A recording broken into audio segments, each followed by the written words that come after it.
ಎಲ್ರಿಗೂ ನಮಸ್ಕಾರ.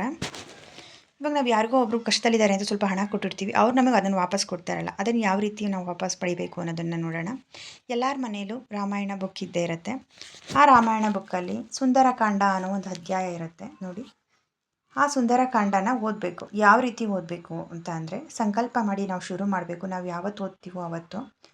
ನಿಮಗೆ ಒಂದು ದಿವ್ಸಕ್ಕೆ ಒಂದು ಅಧ್ಯಾಯ ಓದೋಕ್ಕಾಗುತ್ತೆ ಅಂದರೆ ಹಂಗೂ ಓದಿ. ಇಲ್ಲ ನಮಗೆ ಟೈಮ್ ಇರಲ್ಲ ಅಂದರೆ ಒಂದು ಪೇಜ್ ಆದರೂ ಓದಿ.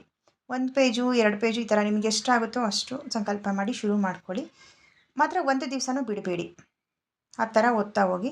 ಈಗ ನನಗೆ ಒಂದು ಅಧ್ಯಾಯ ಮುಗಿದೋಯ್ತು, ಒಂದು ಸರಿ ಓದಿದೆ, ನನಗೆ ಹಣ ಬರಲಿಲ್ಲ ಅಂತ ಅಂದ್ಕೋಬೇಡಿ.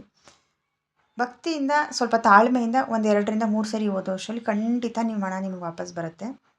ಈಗ ನೀವು ಕೇಳ್ಬೋದು, ನಾನು ಸುಂದರಕಾಂಡ ಓದೋದಕ್ಕೂ ನಾನು ಬೇರೆಯವ್ರಿಗೆ ಕೊಟ್ಟಿರೋ ದುಡ್ಡು ವಾಪಸ್ ಬರೋದಕ್ಕೂ ಹೇಗೆ ಸಂಬಂಧ ಅಂತ ಹೇಳಿ.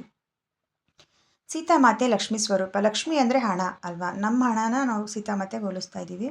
ಈಗ ಹನುಮಂತ ಯಾವ ರೀತಿ ಸುಂದರಕಾಂಡದಲ್ಲಿರೋ ಥರ ಸೀತಾಮಾತೆನ ಹುಡುಕಿ ಲಂಕೆಗೆ ಹೋಗಿ ಲಂಕೆನ ಧ್ವಂಸ ಮಾಡಿ ರಾವಣನ ಜೊತೆ ಎಲ್ಲ ಫೈಟ್ ಮಾಡಿ ತುಂಬ ಕಷ್ಟ ಆದ್ರೂ ಕೂಡ ಸೀತಾಮಾತೆನ ಹುಡುಕಿ ಶ್ರೀರಾಮರಿಗೆ ಬಂದು ಹೇಳ್ತಾರೆ. ಅದೇ ರೀತಿ ನಮ್ಮ ಹಣ ಈಗ ಕಷ್ಟದಲ್ಲಿ ಸಿಗಾಕೊಂಡಿದ್ದೀವಿ, ಅದಕ್ಕೆ ನಮಗೆ ದಾರಿ ಸಿಗ್ತಾ ಇಲ್ಲ. ಹಾಗಾಗಿ ನಾವು ಯಾವ ರೀತಿ ಹಣನ ವಾಪಸ್ ಇಸ್ಕೋಬೇಕು ಅನ್ನೋ ದಾರಿನ ಹುಡುಕಿ ಆ ಹಣ ನಮಗೆ ಬಂದು ಸೇರೋ ಥರ ಮಾಡ್ತಾರೆ ಹನುಮಂತ. ಆ ಥರ. ಸೊ ಹಂಗಾಗಿ ನೀವು ಎಲ್ಲರೂ ನಂಬಿಕೆ ಇಟ್ಟು ಓದಿ, ಖಂಡಿತ ದೇವರು ಒಳ್ಳೇದು ಮಾಡ್ತಾನೆ. ನಮಸ್ಕಾರ.